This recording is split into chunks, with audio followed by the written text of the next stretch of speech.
Hi guys, it's YSO256 here again, back with another What If video. In today's video, we are going to be carrying on with the saga of What If Raditz turned good. This is going to be the third part in this series, guys, and it's going to get interesting in this part. We're going to be dealing with the Future Trunk saga. Well, more like the Future Buller saga, considering how she is the one who came back instead of Trunks in this timeline. So, as always guys, like, comment, and subscribe for more videos, and let's get started.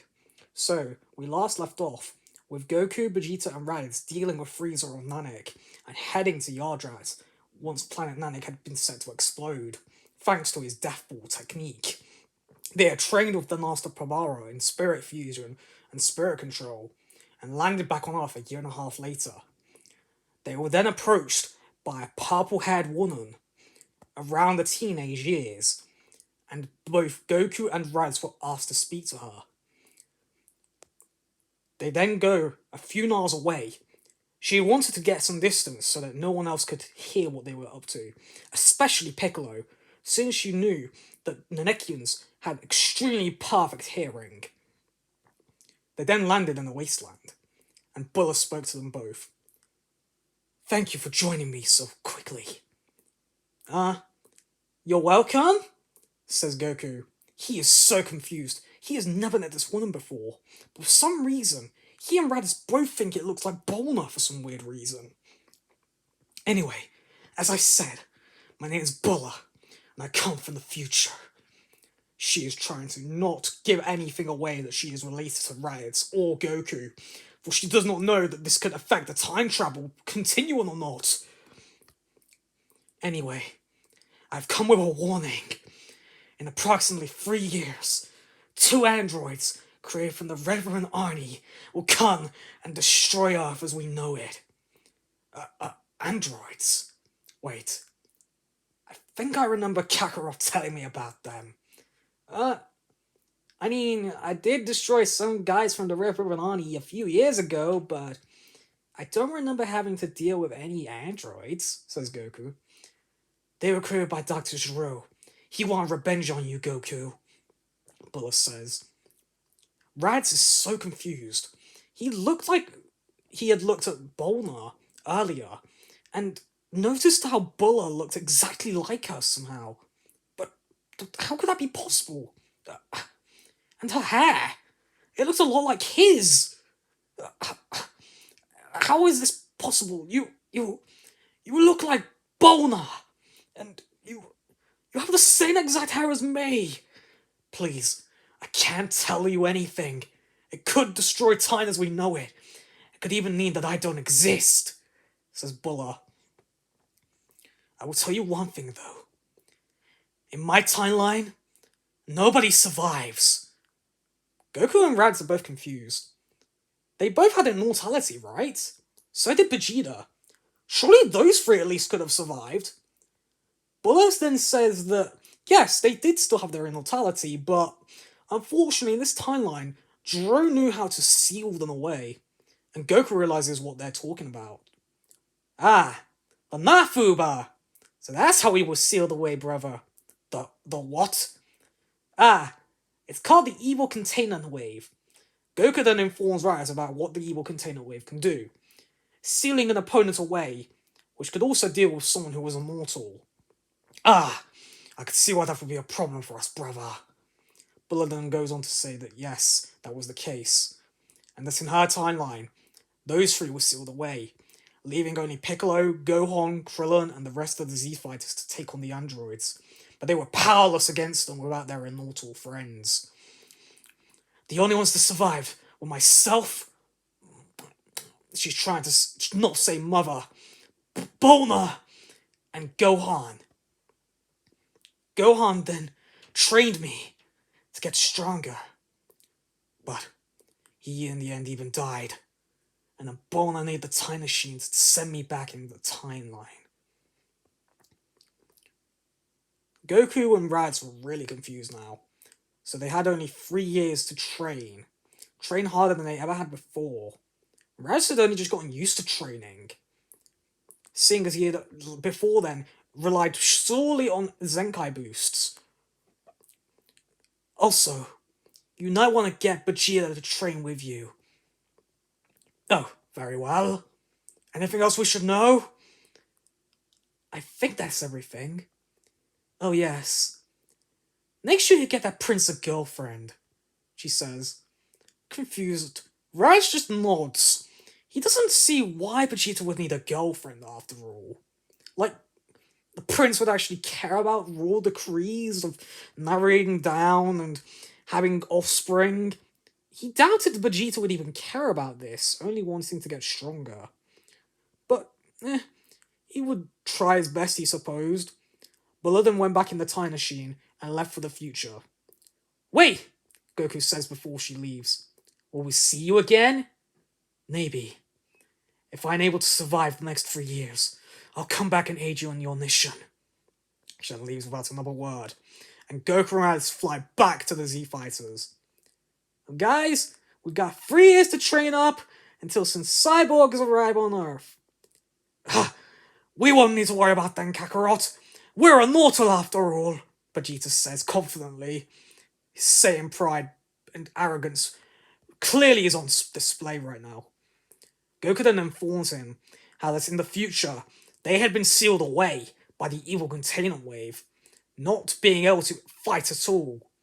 That might be a problem then. It seems like we can't rely on our immortality after all. Days pass, and the Z-Fighters begin training. They even begin using the gravity rune. One thing also happens in this time. Raditz introduces Launch to Vegeta, and the two of them sort of hit it off. It's nearly more when she's in her blonde form, though, as this is more attracted to Vegeta in terms of strength-wise than her blue-haired form. And the two hit it off, starting a slow relationship.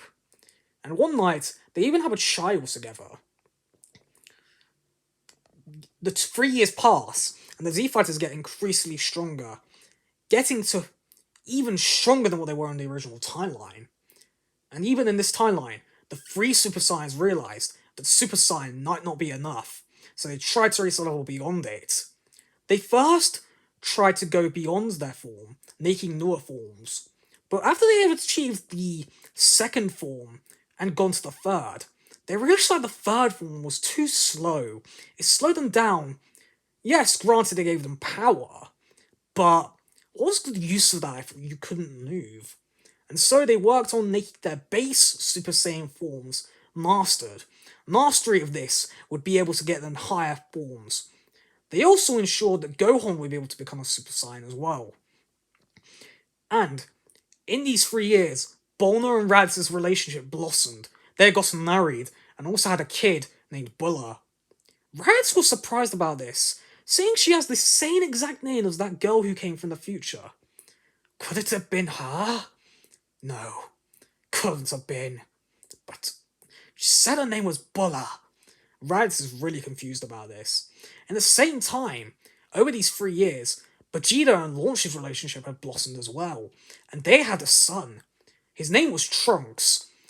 In this timeline, instead of having blue hair or purple hair, he had black hair, just like his father. Vegeta wanted to give him the name Vegeta, but when the name had been chosen, Launch was in her blonde form, and Vegeta had no arguing rune in that form. So, Trunks had been the name, seeing as she had gotten some ideas from Bulma. And so, the Super Saiyans and the Z-Fighters then travelled out to where Buller said that they would be able to find the androids. An explosion goes off in the city, and the Z-Fighters go to find the androids. They find 2 fighters. One, round like a clown. The other, a doctor, it seems. Son Goku. I knew you'd be here. I'm afraid Dr. Gero was not able to survive the encounter many years ago, but I, his successor, his creation, shall destroy you. Fine, but we won't go here. We'll go somewhere else. They then fly to a wasteland and begin a fight. Goku powers up to Super Saiyan Grade 1 first to see where he lies in terms of power. And 19 is ordered to fight him. I already have everything I need to know about you. You shall be destroyed. Ha ha ha ha ha. 19 says. Goku then charges 19 and punches him to death. But he notices that not many of his attacks are actually doing much damage. It seems like Jiroha managed to build some kind of barrier inside of this android. Goku then thought he would have to go all out. He went up to Mastered Super Saiyan form. And this time, he charged the full power Kamehameha, and this was able to obliterate 19. Well done, brother! That was quick and easy. My turn now. Raditz goes after 20, and beats him down with ease. He then cries Double Sunday, and obliterates him as well. After this had happened, the time machine had arrived, and Bulla had come out of it. But she was in shock for what she could see. The remains of Android 20's hands and 19's head. No, these aren't the androids I fought in my timeline. What? Says Raditz. These aren't the androids. They were different. There was a girl and a guy, but they were teenagers. I don't recognize either of these two. Bulma then arrives and informs them about Dr. Giro's lab. They then fly towards it and bust down the doors. They find the androids, but they are simply too late, for another being had arrived there before them. Ah, Goku, thank you for coming at such short notice. It was Cell. He had arrived from his timeline and absorbed both 17 and 18 before they could get there, destroying 16's pod as well in the process. I can tell that none of you actually come near to me in terms of power at the minute. Tell you what, I'll create a game. I'll call it the Cell Games. You have 10 days to prepare. They just stand there in shock. They are in awe of Cell's power. They can't believe, even with all the games they had named in the 3 years, they still stood no chance. Cell then went away to create the Cell Games Arena and wait for the games to begin. He also televised the event so that the whole world could know what was going on. The Z-Fighters then teleported, thanks to instant transmission from Goku to the lookout, and began their training in the time chamber. It first went Vegeta and Bulla. Well, Raditz kind of jumped in on that instead, so Vegeta had to wait his turn, it looked like. And Raditz and Bulla went in together, bonding as daughter and father. 24 hours passed, and they came out even stronger, finding a new level of Super Saiyan it seemed. Raditz didn't want to say anything for now. Goku and Gohan then went in next. Vegeta was getting so impatient. This should be my turn in next, he thought, but he just waited. Another 24 hours passed. Then he thought, who would he go in with? The Earthlings were too weak to compare to him. The Nekion on his own wasn't strong enough. But then he had found out that he had merged with Connie again, and made the Dragon Balls useless, but he had gotten a lot stronger, and so he simply said, Nekion, you're coming in with me! Very well, Vegeta, but I won't hold back. Very well, and the two of them then walk in. Going in together and then the Piccolo would survive the whole year this time, instead of only a few months on the inside. They then entered. After a whole year, all the Saiyans had named their games, and so had Piccolo. The Earthlings then decided that they would try to go in as well. Yamcha went in with Tien, and they trained for a whole year. Krillin, he then went in on his own to see what he could make on his own gains. Unfortunately, he didn't manage to survive the whole year. It almost made him go insane, and he only survived a few months like Goku had when he was a child. But he still managed to make a few gains in that process. He even learned how to make a 100 times Solar Flare and a 6 times Kienzon.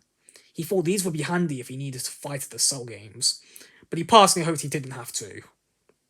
Goku, do you really think we can defeat Cell? He asks. I don't know, but whatever it needs, we're gonna need some Dragon Balls. He then teleports back to Namek and asked for Dende to become the Guardian of Earth, just like in the original. The planet had been restored thanks to the Dragon Balls a few months after they got back to Earth, you see. and all the Nekins have also been brought back to life in the process. Dende was then brought back to Earth with Goku, and they had restored Shenron just like in the original. They then gathered the 7 Dragon Balls and summoned Shenron to ask him if there was any way that they could get any stronger to defeat Cell, if there was any power they could get beyond their Super Saiyan forms. And Shenron simply says, "Yes, there was a form made many years ago by a Saiyan who had decided he did not want to deal with the evil Saiyans on the planet long ago before it was destroyed. He gathered up with his 5 Saiyan friends, and they channeled their energies into him. He had transformed into the legendary Super Saiyan God." Goku, Vegeta, and Raditz don't know what to make of this. Super Saiyan God? Was there a godly form of Super Saiyan? Did that person still exist? Goku then asked Shenron if they could bring this person to Earth, but he simply says, "This person died many years ago, after his power subsided from using the transformation. But, in order to generate this power for yourselves, you need to gather 5 Saiyans and transfer their energy into another Saiyan's energy. This will allow you to create a Super Saiyan God." Shenron then leaves, after they say that they do not have any more wishes to make. They then know what they must do. They have to all become Super Saiyan gods. They first gather around Goku, and he is named the first Super Saiyan God. For you see, they now have Vegeta, Gohan, Trunks, Bulla, and future Bulla. This will be enough Saiyans to make Goku a Super Saiyan God. He then feels the power going through him, and he becomes 90 times stronger. He is a lot stronger than he was in his Super Saiyan form, and he thinks in this form he could definitely take down Cell with ease. Heck, he could probably take him down with just breathing, for crying out loud, he thought. But he wants to make it actually fun. They then do it on Vegeta, and then the rest of the Saiyans as well. The Earthlings are really just, they can't get this power, and so is Piccolo, but reluctantly, they just train with the Saiyans. However, deep in the universe, a being wakes up from his long slumber. It's been nearly 40 years. This is a being that is cat-like, but he is deadly in terms of power. This is Beerus, the god of destruction. He wakes up and says to his descendant Whis, "Whis, I sense a power on Earth. Yes, this is the power I was looking for. The power I had in my dream. The fighter who will become my greatest rival. A Super Saiyan God!" Whis then asks Lord Beerus what he means by this. "Lord Beerus, do you really think there is something called a Super Saiyan God on Earth?" Beerus then asks Whis, "Are there any Saiyans alive on Earth?" And he says that there are currently 6. And they have all achieved some kind of godly power. Beerus then asks Whis to take him to Earth at once, and he is told they will take half an hour to get there. He reluctantly agrees with this, even though he wants the travel to take less time. The Z fighters then go to fight Cell. But, whilst they are fighting him, Beerus lands on Earth, and they can all sense his presence. "So, you are the Saiyans who have become a Super Saiyan God, eh?" "Lord Beerus," says Vegeta. Raditz is kneeling down as well and tremble. He is trembling at fear. He had heard of Beerus from Vegeta. And Beerus just looks at Cell. "So you're the being fighting my Super Saiyan God rivals, eh?" he says. "I will not allow you to get rid of my rivals. You pest! You insect!" He simply puts up a hand and says, "Hakai!" Cell doesn't know what is going on. He can feel his very being starting to fade away. "How is this possible? I'm supposed to be perfect!" He then fades away, and Beerus then approaches Goku and Vegeta, along with the other Saiyans. "Tell me, which one of you was first to become Super Saiyan God?" Goku says he was the first, and he is first to test his power against Beerus. And that is where we're going to be leaving things for right now. So what do you think will happen, guys, now that Beerus has woken up earlier than he's supposed to in this timeline? Will any of the fighters be able to take it on, now that they have the power of Super Saiyan God? You'll just have to find out next time in the exciting 4th part of What If Raditz Turned Good. Okay, guys, hope you enjoyed. Stop recording video.